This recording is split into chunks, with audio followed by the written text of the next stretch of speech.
Greetings. We're going to go ahead and get started with the next talk now. So first of all, thank you for coming to Source 2012. This talk is called Mobile Snitch, what your device is telling the world about you. It's going to be presented by Luiz and Rodrigo. I'll let them introduce themselves.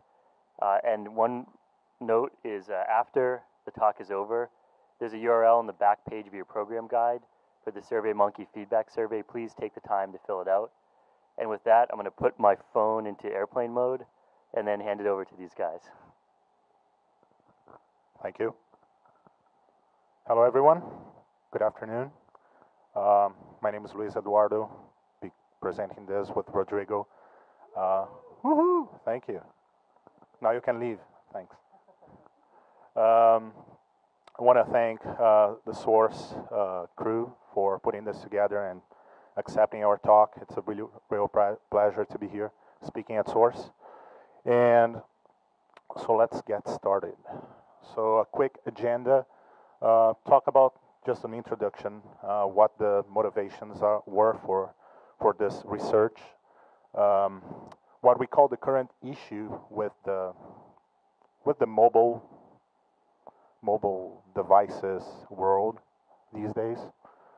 Profiling would be how we're going to treat and correlate and gather information from the devices. And obviously, we want to talk about problems, but also talk about mitigation tips, if any, and the future of our research. Real quick, who am I?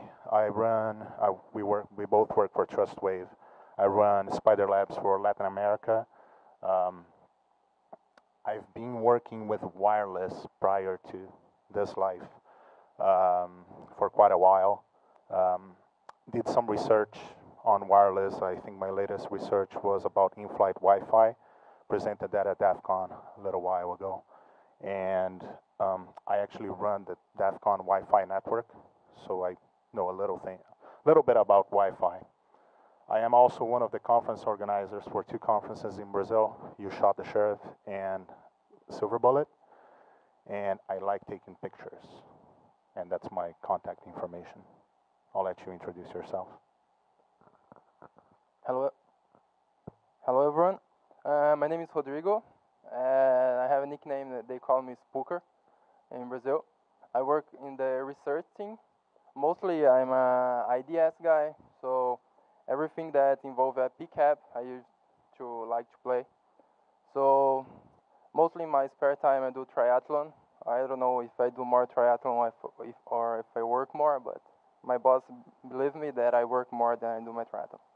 So mostly my talks and my work daily is for IDS signatures. And when Luiz came with the idea about the talk, I said, okay, you have PCAPs? Okay, I'm in. So I will pass the word to Luiz. Thank you. He's the healthiest geek I've ever seen in my life. So okay, real quick, we got to do this. If you don't know Trustwave Spider Labs is what we call the advanced security team inside Trustwave. We have response investigation, analysis and testing, and research and development. So I work with the first 2. He's the one who thinks and does the good stuff too. So the takeaways that you have to do here, right? The objectives of the talk, real quick. There are no old days, there are no real fun stuff. That was the last talk. But it's important for you to know, as a good security professional, things that your phone might be telling the world that you don't know or that you don't want to.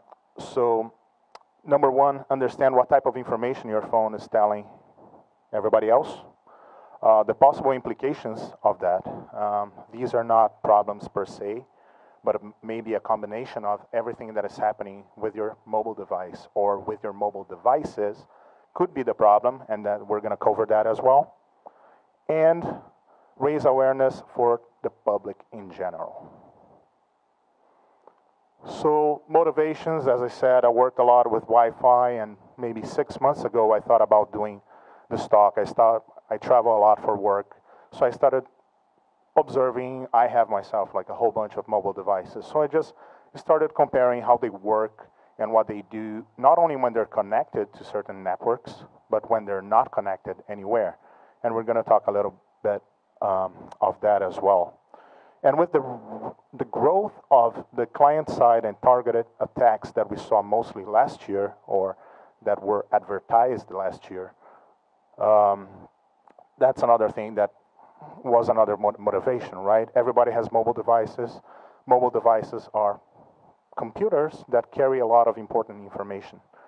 So I thought about that, and I gave a brief description of this talk actually at Baythreat last December in California.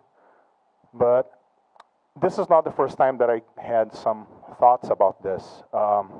2008, I presented at TourCon Seattle a way or two ways to detect mobile devices based on their wireless interface, pretty much the MAC address. So I put that aside for a while, and then everything now kind of came together, and I know there are way more information, or way more things to be discovered along these lines.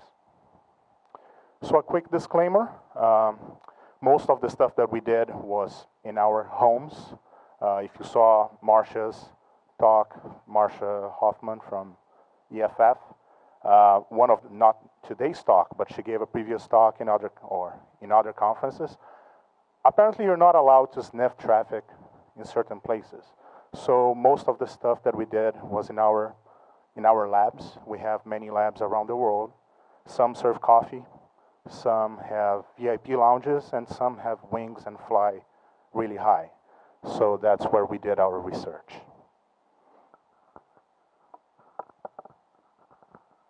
So the main goal of this proof of concept that we're doing is to identify a person, be able to tell who that person is, walk up to that person and say, you work at this company, that's your name, and this is what you like. That's the goal, based on passive information gathering from what the device is talking about, or more than one device. So how do we do that? Initially, by what we call automatic LAN/internal network protocols. So most of the devices today you turn on, and they start advertising information or querying for other devices on the same network with some automatic protocols. And also non-encrypted traffic. Important, we all know that most of the important applications use some sort of encrypted traffic, but most of the time, encrypted traffic is only used for login information and very, let's call, sensitive information. For other things, as talking about like web applications, HTTPS is not used for images and things like that. And remember, the goal is to fingerprint a person, so if I can see I don't need to know their password. That's not my goal. The goal is to know who that person is. So keep that in mind. So what's the biggest problem here, right? We see a massive adoption of mobile devices. As I said, I have probably like 2 tablets, one of each flavor, and 3 phones at least. And if you get the information not only from one device, but if you get information from more than one device and correlate the information of these devices, you might get some pretty interesting information. So, and then we also have the problem, right? Not our problem, but a problem from the market, let's call it, from the industry, which is usability versus security. So let's forget about security for now. Let's just talk about usability. The goal is to make the device as easy to use as possible. Not only the device itself, but today the devices, they talk to other devices. Like at home, I have my multimedia center, whatever. My phone talks to that. My phone can control that. So once I turn my phone on, or once it joins that network, it starts looking for stuff. And that's what we're going to cover. And this is the new, not the new, but we've been hearing a lot the BYOD, right? Bring your own device, which should actually be called bring your own broadcasting device, because that's what it does. One point, and of course, people talk about BYOD security. But for the past few years, when we talk about Wi-Fi security, what do we talk about? We talk about security, either security in terms of protecting the infrastructure, because usually the Wi-Fi network is an extension of some type of wired network. Could be the corporate or the home network. And when we talk about protecting the user, we consider that if the user is actually on that one protected network. What do I mean by that?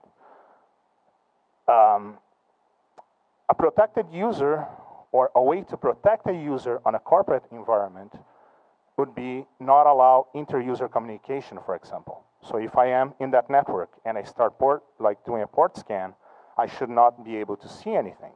So that's usually what we see for Wi-Fi security.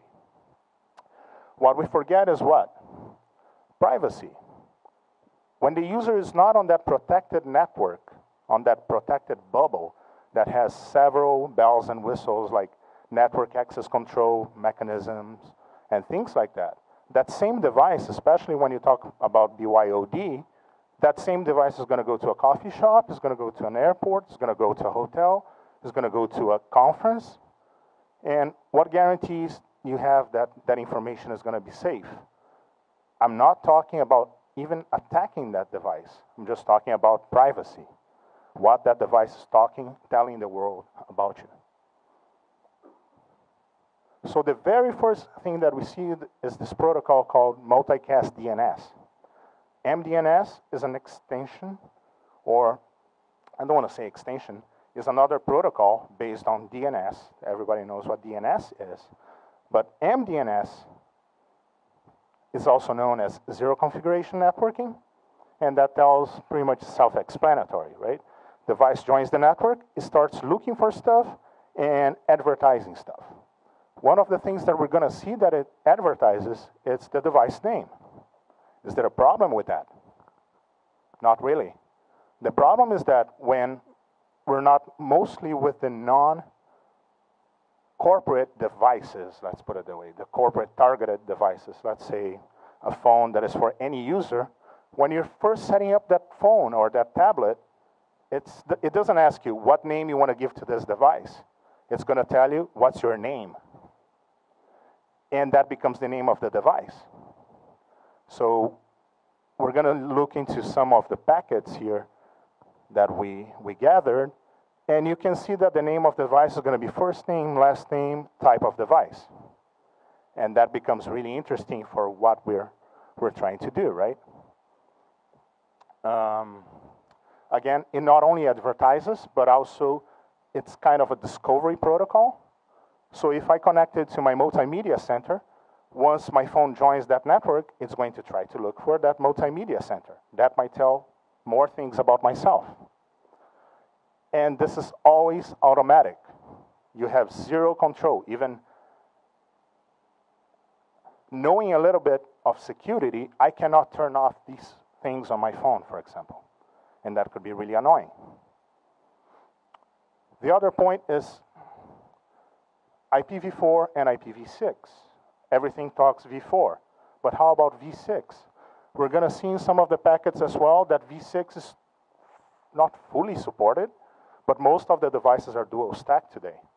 So most of the companies we know have some sort of protection or solutions to protect or monitor what have you, right? In terms of IPv4. How about IPv6? So one device could be totally blocked, or packets from that device could be totally blocked, monitored, whatever you want in IPv4, but not in v6. So you could exploit that side of the problem. So how does this work? And that's Rodrigo's part.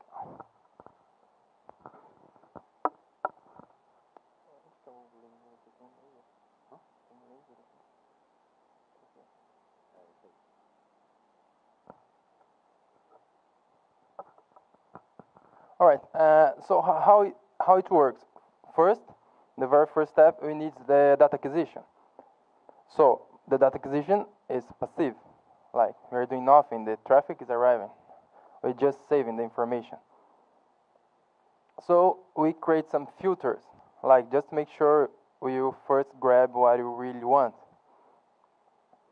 So we have a database, and you compare. If you already have that information, that the index of the information will be your MAC address, and based on that, you start to feed the information that you already have and improve that information.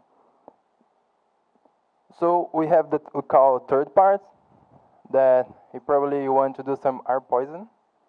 Who knows? Maybe if we could have some extra PCAPs, you could try to find some different source of PCAPs. We'll do some info correlation and make sure that you are who you really, I really think you are. Some additional internet search based on more info you get in the third part. We get more in deep in all those steps. Next slide. And based on that, we will have the profile. The profile creation. Like you have some domain request info, like all domains you try to access. You have IP geolocation. So based on your IP access, you could try to maybe say, oh, you are accessing a lot of websites, a lot of IPs in Brazil. So I'm from Brazil. So some locations. Some locations could be something more manual, like something like you could input some information like, oh, I get this PCAP from JFK, something like this. You're probably not allowed to do that, but just something like.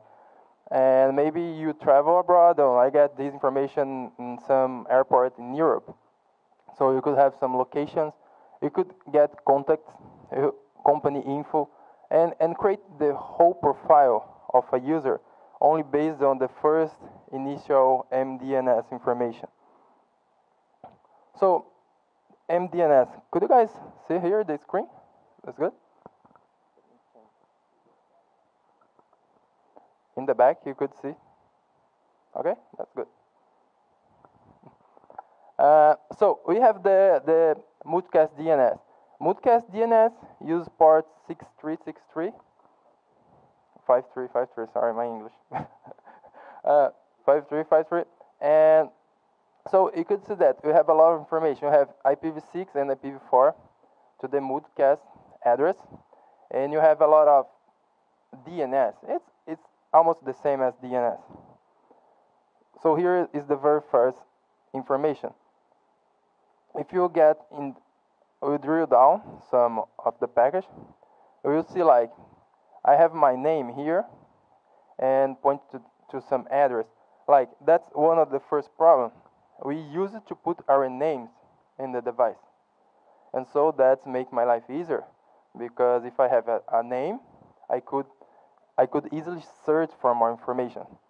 And here, like Multicast DNS, we could have like multiple questions, and so we could have like 2 questions in the same packet, a little bit different from regular DNS. Okay. Just real quick, I think I went too quick when I talked about multicast DNS. So if you're not familiar with multicast DNS, the difference is that when you talk about DNS is when you type www.something, a server, a DNS server is going to respond to you. The difference with multicast DNS is that what Rodrigo was saying, right? His name there is not, he didn't do anything. There's no interaction with this. This is the name of the device, and once it joins the network, it starts spilling out on the wireless, not on the wire, but it starts spilling out this information. And another MDNS information that they provide, you don't need to do a port scan. If you have a service, it starts say, oh, you have SSH here, you have VNC. We just keep secret the names because our lab is so secret, you know, so we don't want to show names. So, but basically here, you could do some information. Sure, that to profile the user that's behind that MAC address, we really don't need the ports, but if you could have more information, maybe to think about some attacks in the future, it will help.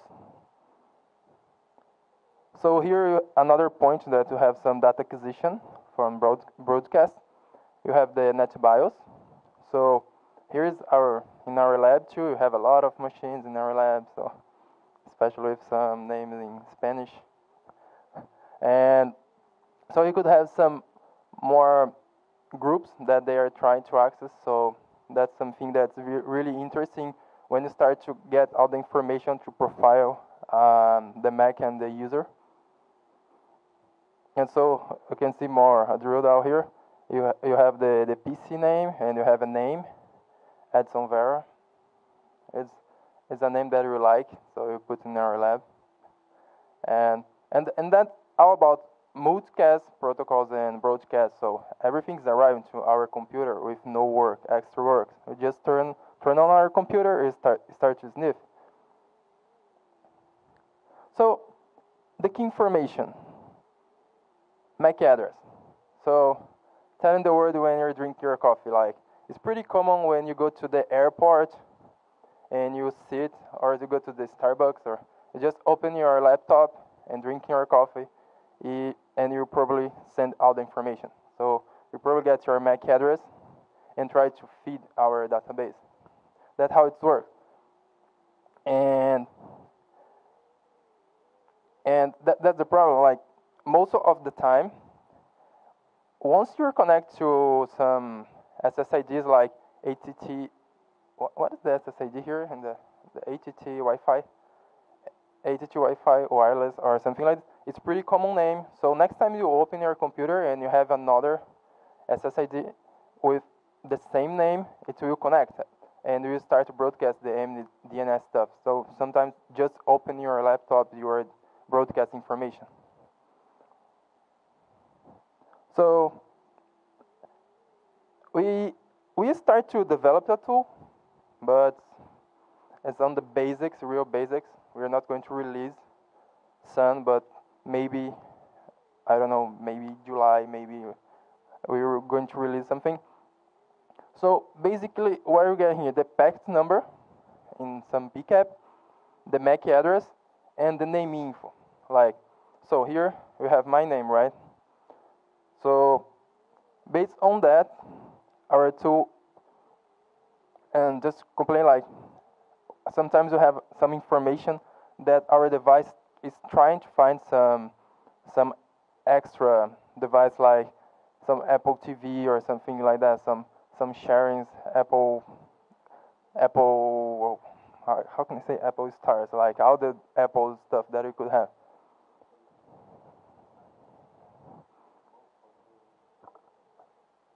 Okay, yeah, and all this carries is inside one packet, so you could have multiple names inside one packet, like you could have different information.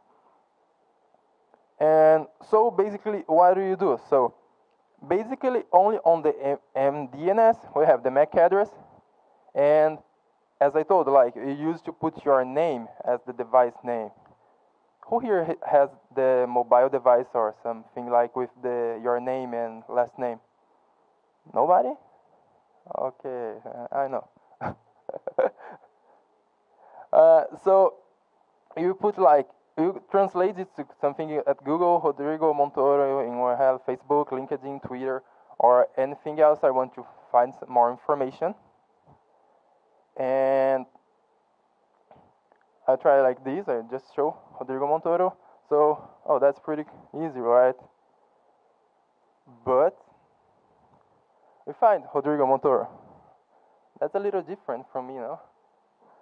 So that's a problem. Like, it's common to have people with the same name, and that's funny because when I started to do this search,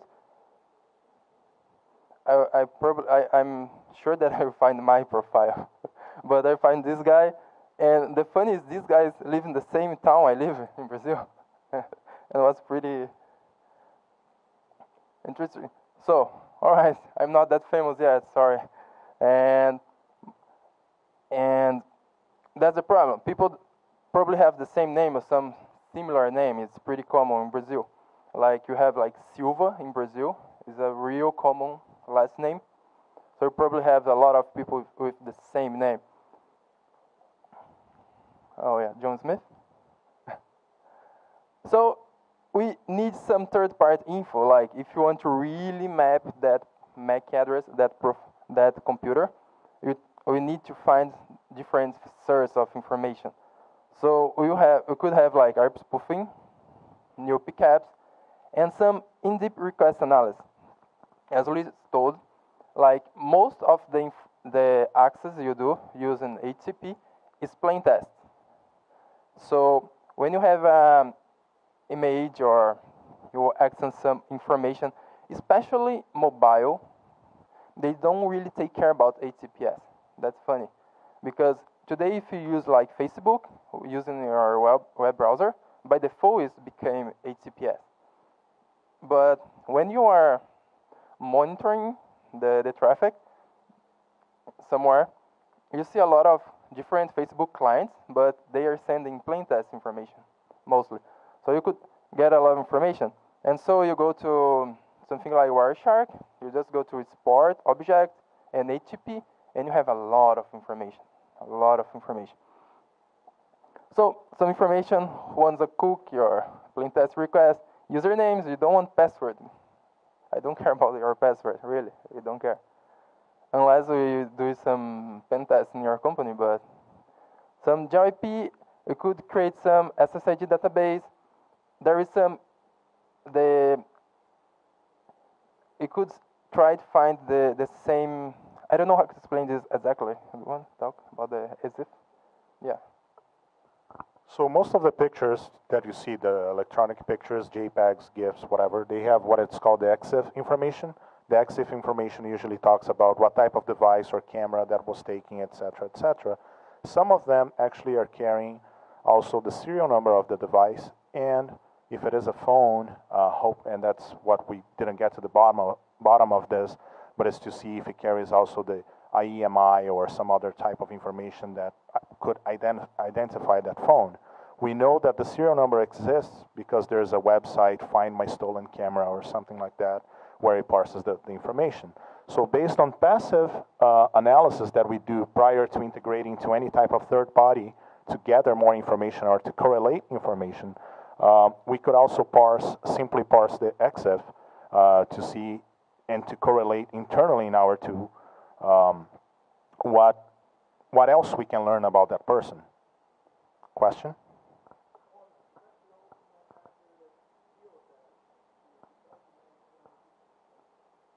Really good point. Another thing that the EXIF information carries sometimes is geolocation. So if your mobile device is going to tell you, if you have that enabled, you also know where that picture has been taken and things like that. And just on the side there, that's one of the Pony Express phones. So there's a funny story. I don't know if Oliver's here or not.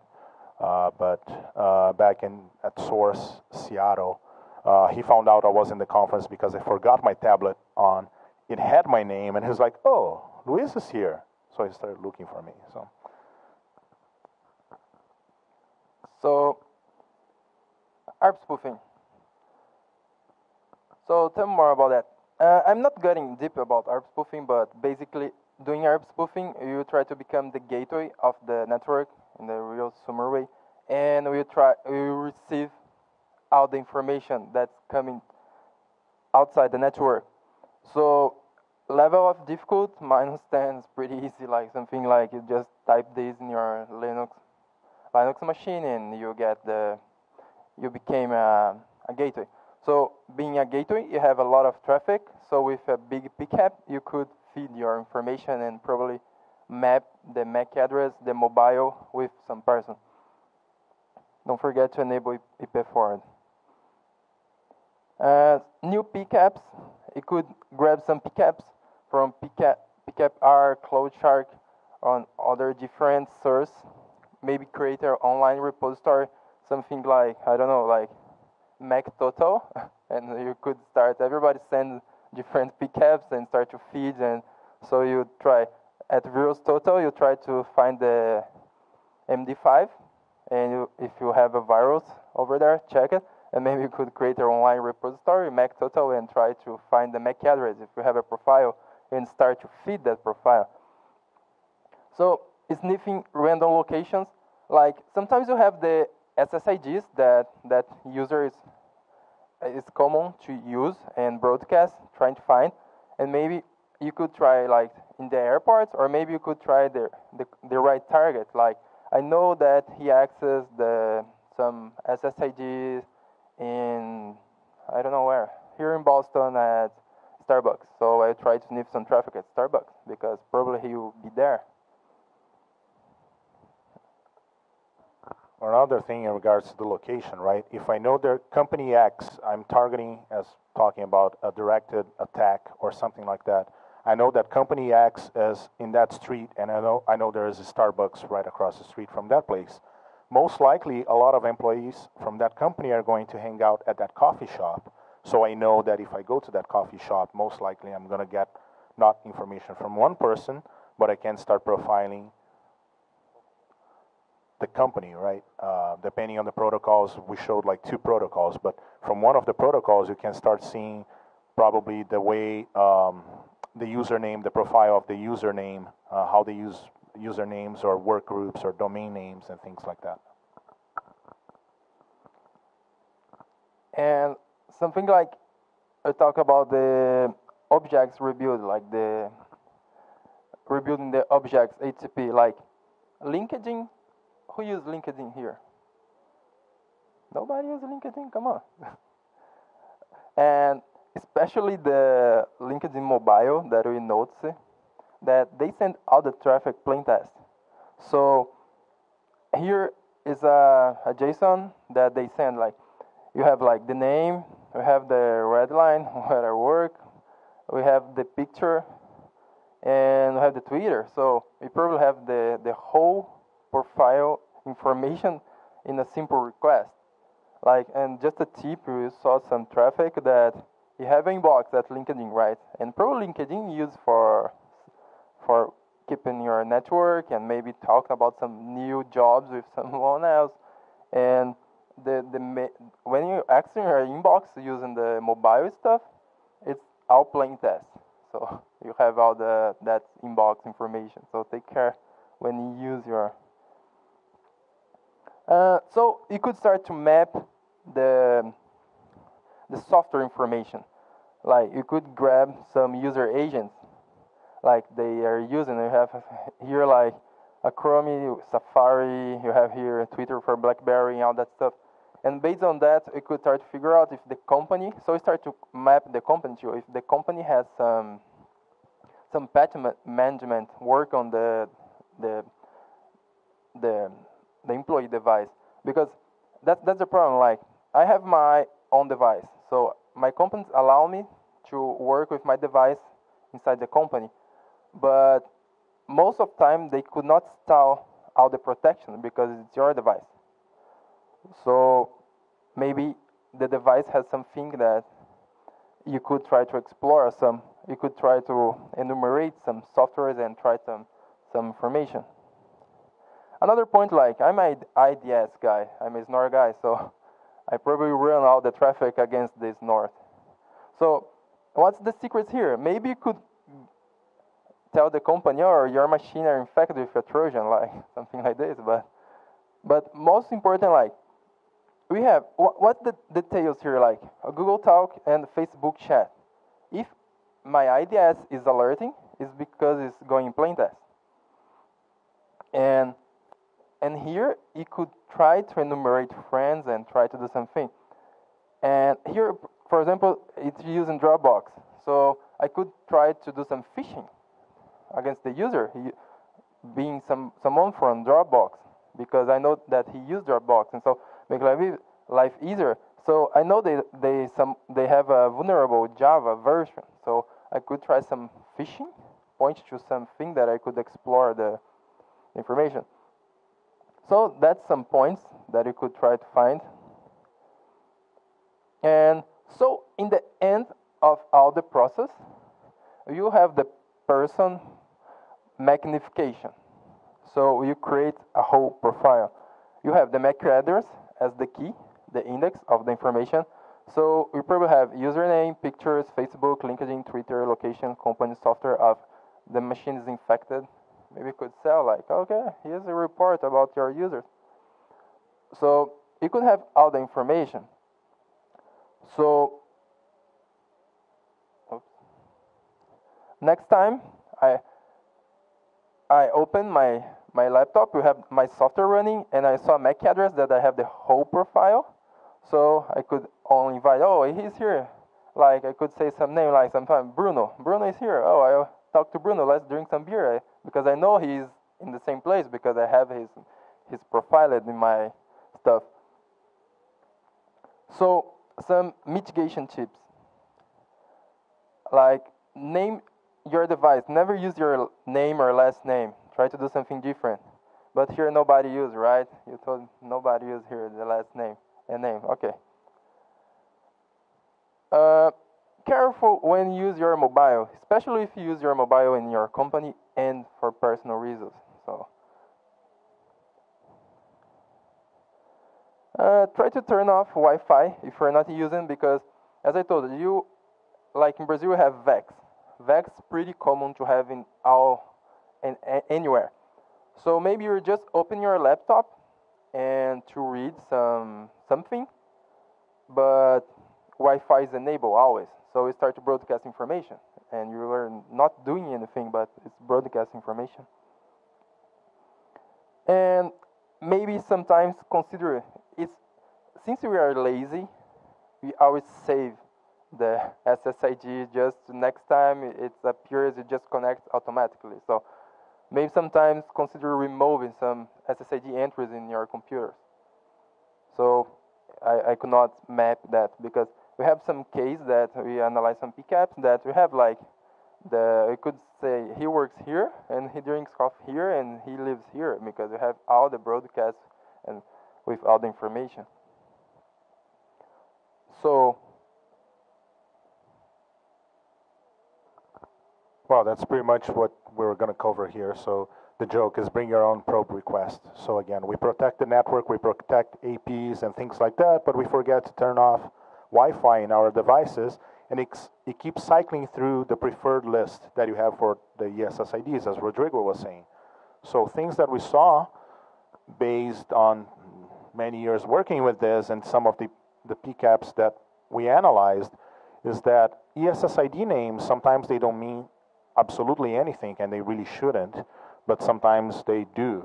And they're from company names to persons' names, social security numbers, hotel names, of course, school events, airports, and etc.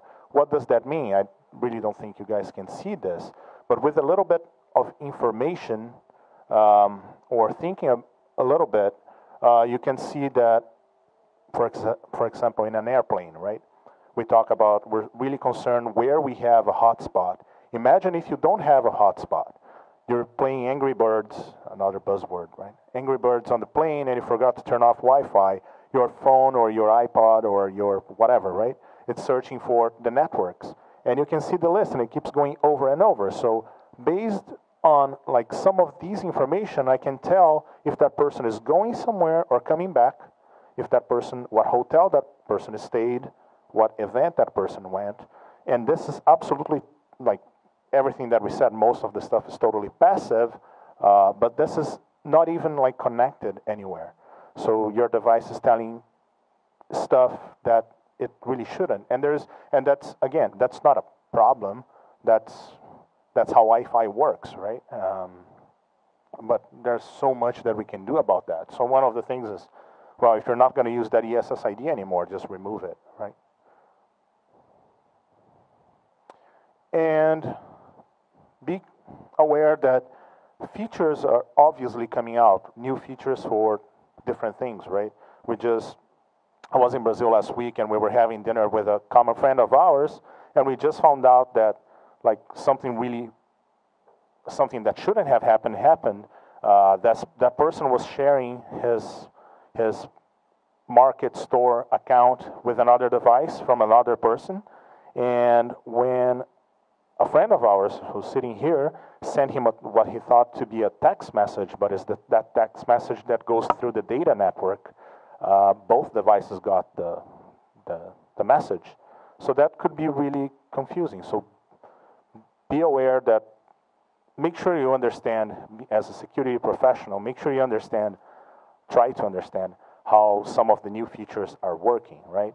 Because again, we never thought about this. He's like, the whole joke was like, I sent you a text message and somebody else replied. He's like, oh, that was my wife and she was using, we share the same account on that application store.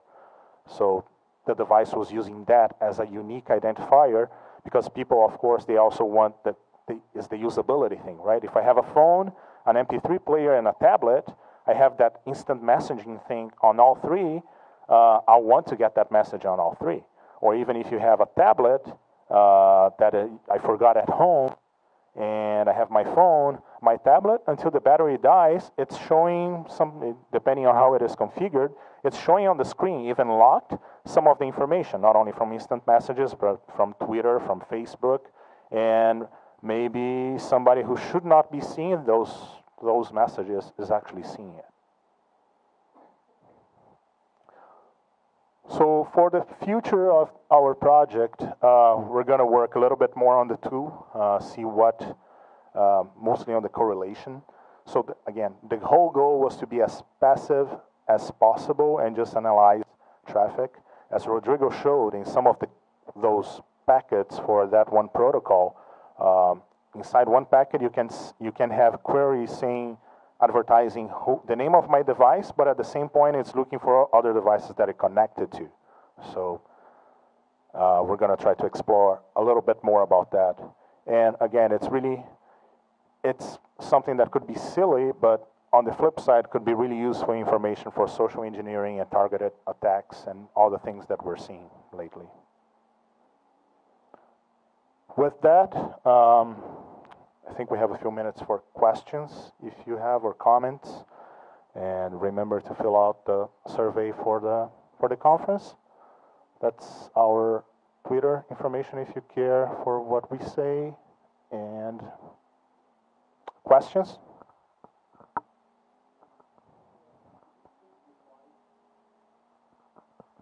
Would I publicize the slides? Yeah, I think we're going to send to the conference and they put on the website, yes.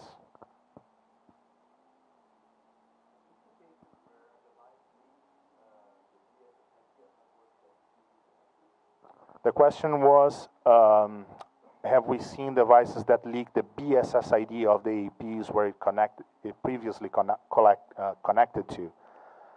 Not really. It depends on the driver. I think in the past I've seen clients that actually say this network and this BSSID, but it is mostly it's mostly on laptops that you have that option to say just connect to this one BSSID. So when it does a probe request, sometimes it sends the BSSID of the last AP they connected to. On mobile devices, I don't recall seeing that.